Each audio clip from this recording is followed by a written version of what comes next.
everyone, my name's Caitlyn and welcome back to my channel, or welcome if it's your first time here.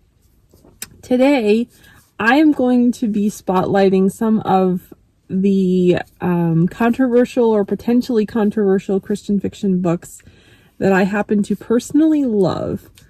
So this video is not probably going to be for everybody, and that's totally fine. If you are someone who is easily offended, or you have very, very strong opinions about what does and does not belong in Christian fiction, this video may not be for you. So if that's the case, feel free to stop this video if you would like and click on another video of mine instead.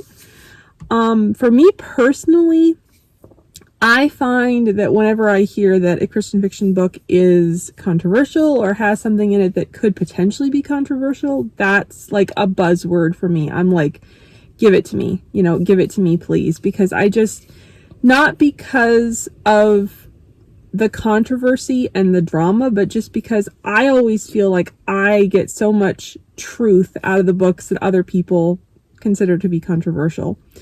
Or that, maybe other people hate.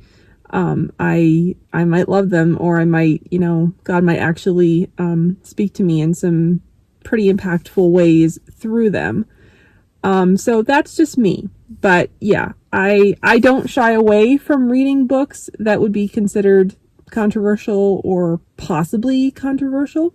So I just wanted to spotlight a few of my favorites and share about them here. And I completely understand if this video is not for you. That's okay. Again, if you just want to click away and maybe watch a different video of mine, I totally understand. I'm not offended in the slightest. But yeah, so let's jump right in. So the first two that I have are actually by the same author. And the first one is The Secret Life of Sarah Hollenbeck by Bethany Turner. This is a rom-com, came out in 2017, and is about a woman named Sarah Hollenbeck who is not a Christian. She ends up getting divorced because her husband cheated on her, and he divorces her, and then she is struggling to find a life for herself and to figure out who she is after so many years of just being Mrs. Sarah McDermott and this like trophy wife of this very powerful businessman and, all this stuff. So she's trying to figure out who she is as a woman, as a person, all these things. So in the course of trying to discover that, she stumbles into deciding to write a erotic romance novel, and it ends up selling. And she uses a pen name, which is Rain de Berg, which is very funny how that pen name came to be. You'll have to read the book to find out. But she becomes very, very, very famous for these books, these very, very steamy, erotic romance novels. And then she becomes a Christ follower. And she has to reconcile the things that she's done, the books that she has written, and the impact that they have the potential to make on the world with the new creature that she is in Christ. And that's not easy. When we become Christ followers, when we are saved, everything that we did in the past doesn't just magically vanish. It's still there. The ramifications of it are still there. The consequences of it are still there. And so it's her trying to learn how to live in this tension between not being what she was, but because I can't undo that. So what do I do going forward? And how do I make these changes? And of course, she still has books on her contract that she needs to produce, but she can no longer produce the type of books that she was. And on top of it all, she ends up falling in love with her pastor. But there is so much good stuff in this book. Now, if you are someone who is offended and sensitive to real talk, not explicit in any way, this book is completely clean, but real talk about sex, about what it means to wait until marriage, about what the importance of clean and closed door books and how they can still be hot without being explicit. It's just, there's so much good stuff in this book. There are examples of church hurt in this book. There are examples of hypocrites within the church, because when Sarah wants to begin tithing, she creates a huge scandal because her identity has been revealed. So her money that she is tithing to the church came from explicit book sales. So there are all sorts of wonderful, wonderful conversational pieces, but those things make people either basically love this book or absolutely hate it. And I personally love this book with my whole heart. I fully believe that these are topics we need to be talking about within the church. They need to be discussed in the Christian community, and there's no better place to do it than in fiction, in my opinion. So highly, highly recommend this one.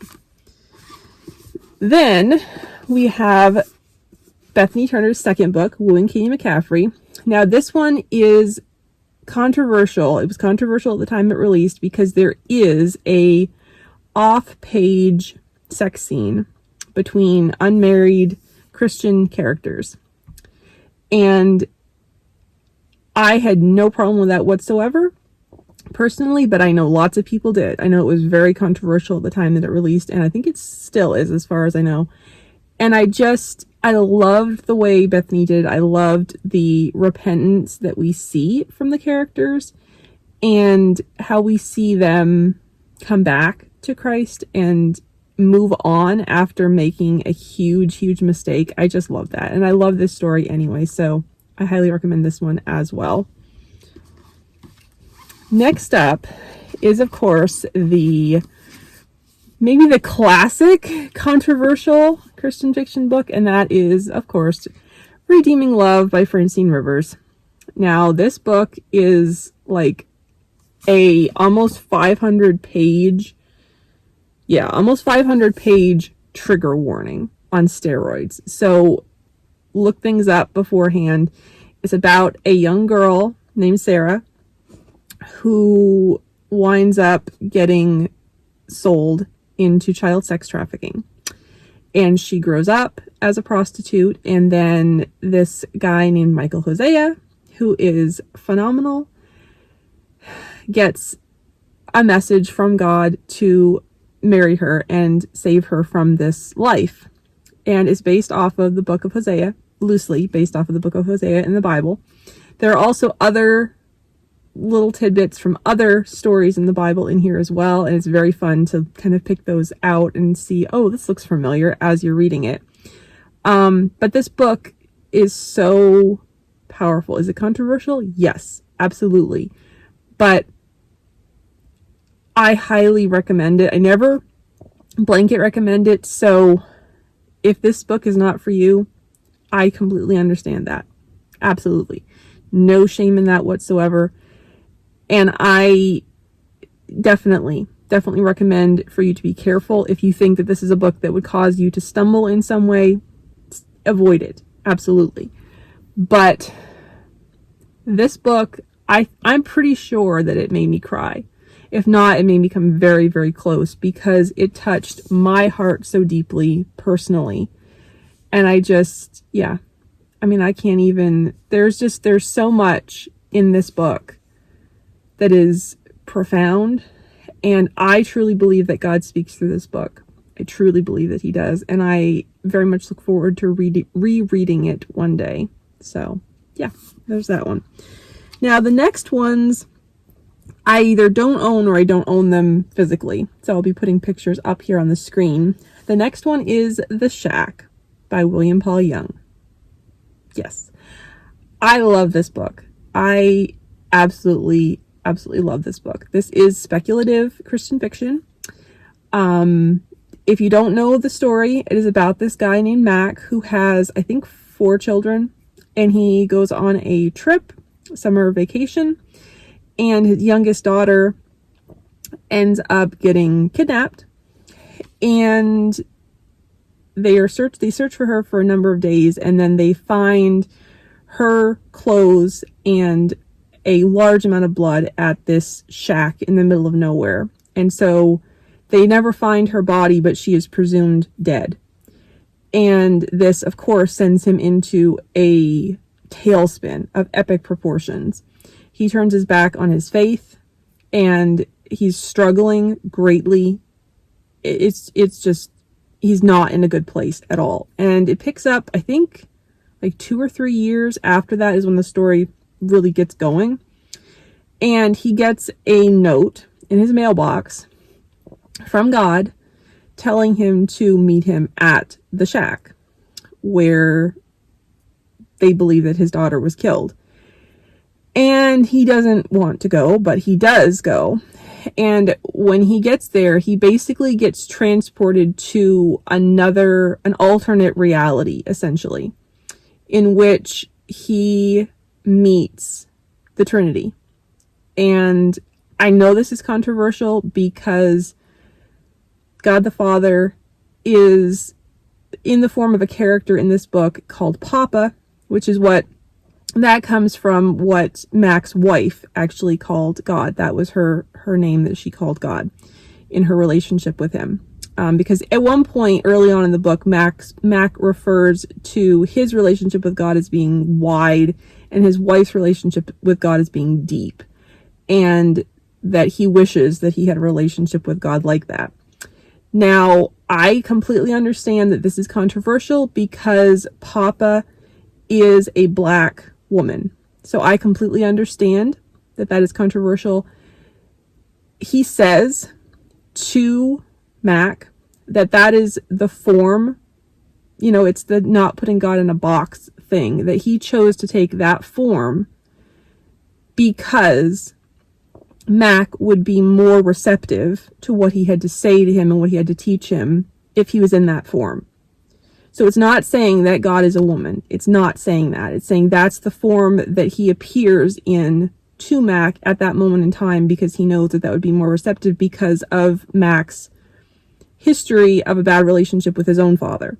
So we see that. We see Jesus. We see the Holy Spirit personified.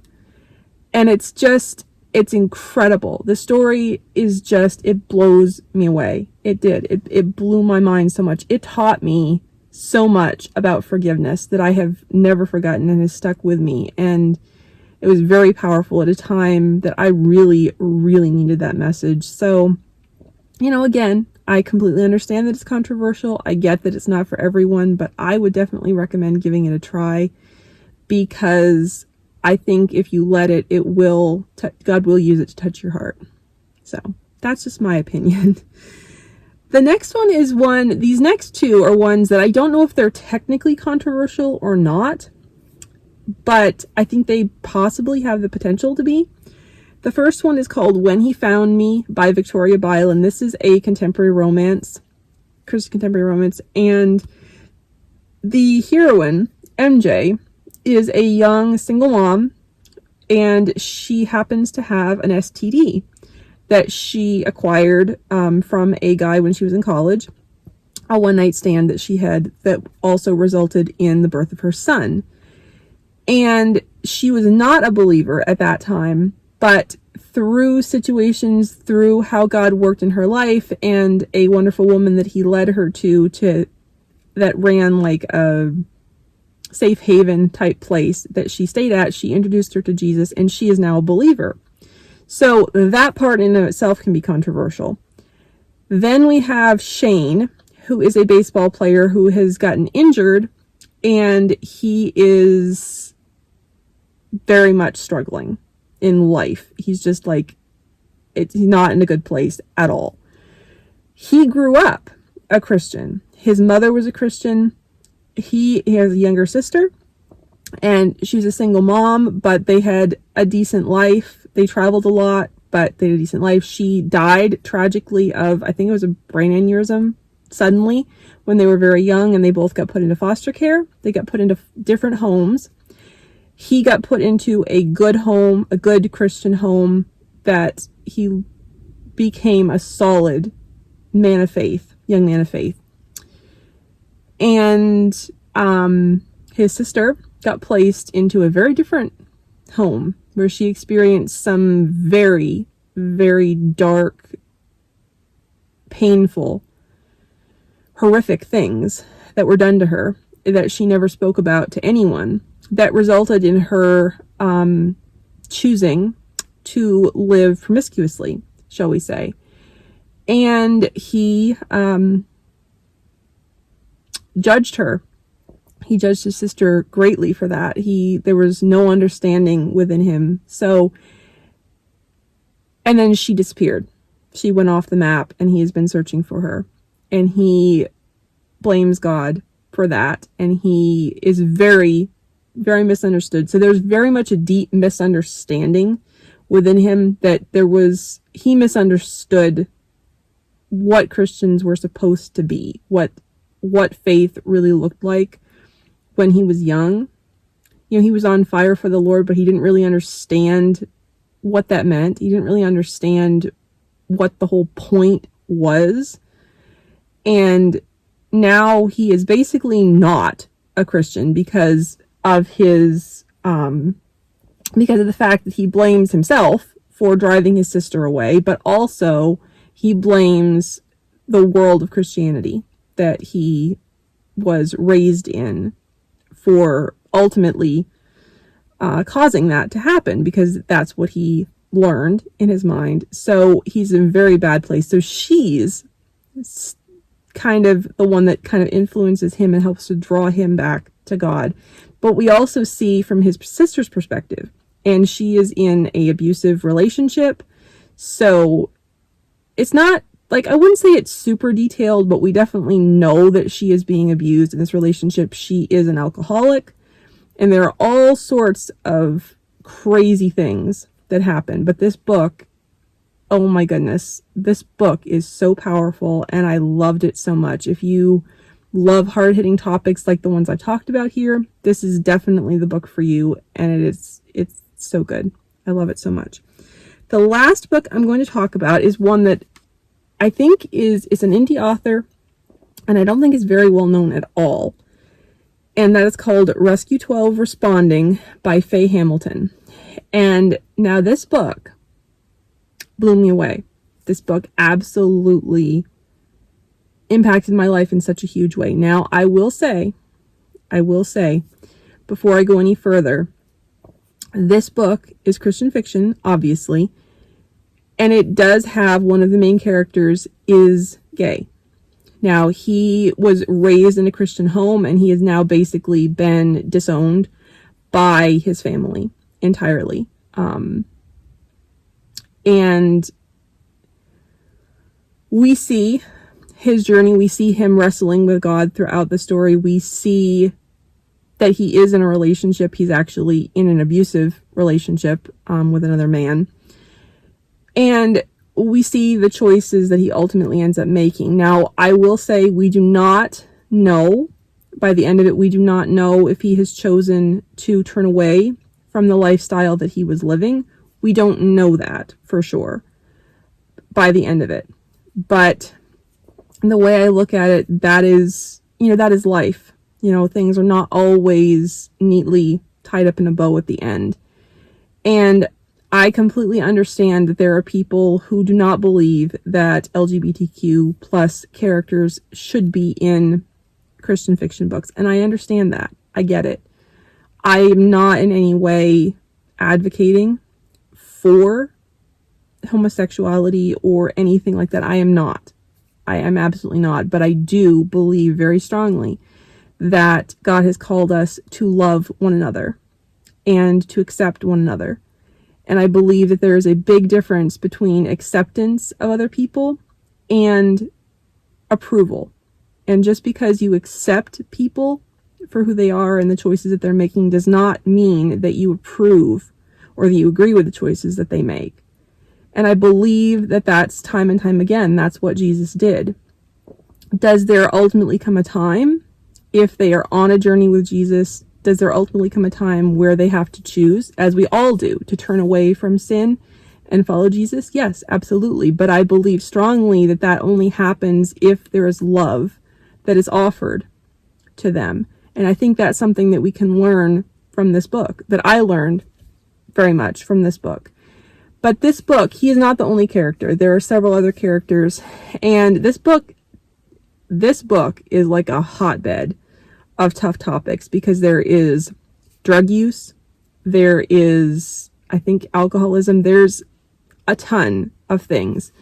I do not feel in any way that it is glorified, but it is showing the reality of life in this broken world, and things that do exist and that do happen, and that we as Christians are not immune to that. You know, it still exists in our lives and in lives of people that we love.